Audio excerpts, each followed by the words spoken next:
இந்த வாலிப பருவம் தான் the full of distraction phase. அந்த டிஸ்ட்ராக்ஷன் ஃபேஸ்ல ஒருத்தங்க ஒருமனப்பட்டு ஒரு இடத்துல அப்பா நீங்க போதும்னு ஒருத்தன் உட்கார்றானா அவனை எப்படி கர்த்தர் கண் பார்க்காம இருக்கும்?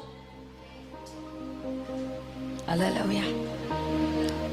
ஹாஸ்டல்ல மூலையில என் வயசு கூட இருக்கிற எத்தனையோ பேர் என் ஹாஸ்டல்ல படிச்சாங்க. முடிச்ச உடனே ஓடி வந்து கர்த்தருடைய பாதத்துல உட்கார்ந்து, அப்ப எனக்கு ரொம்ப பிடிச்ச ஒரு பாட்டு இருக்கு.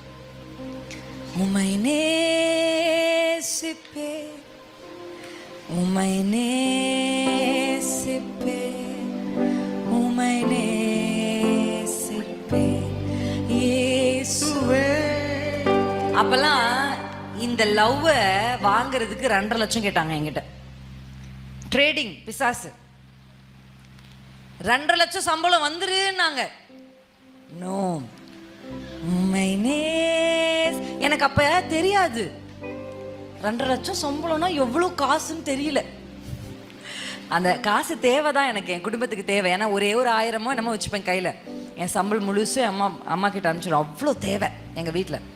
2.5 lakhsன்றது எங்களை மாதிரி ஒரு மிடில் கிளாஸ்க்கும், அதுவும் அப்பா இல்லாம தத்தளித்து கொண்டிருக்கிற என்ன மாதிரி ஒரு ஃபேமிலிக்கு 2.5 lakhsன்றது வேற லெவல் மணி.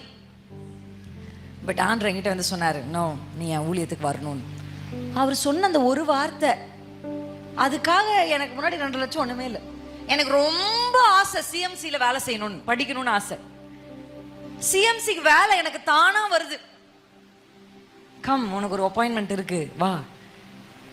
அங்க போனா இன்னும் நீ நல்லா ஊழியம் செய்யலாம். ஆனா ஆண்டவர் சொல்றாரு, இல்ல போகாத, இந்த இடத்துல தான் உனக்குரிய வேலையை வச்சிருக்கேன். நான் ஆண்டர்கிட்ட அங்க வாங்கிட்ட போய் என் ஆசை. உங்களுக்கு ஒண்ணு தெரியுமா, கர்த்தருக்குன்னு அர்ப்பணிச்சப்பட்டுதான் ஆசையெல்லாம் அல்வா மாதிரி முன்னாடி வந்து நிக்குது. ஆமென். இந்த ஒரு வசனம் எனக்கு ரொம்ப பிடிக்கும் பைபிள்ல. திருப்தி அடைந்தவன் தேன் கூட்டையும் மிதிப்பான்.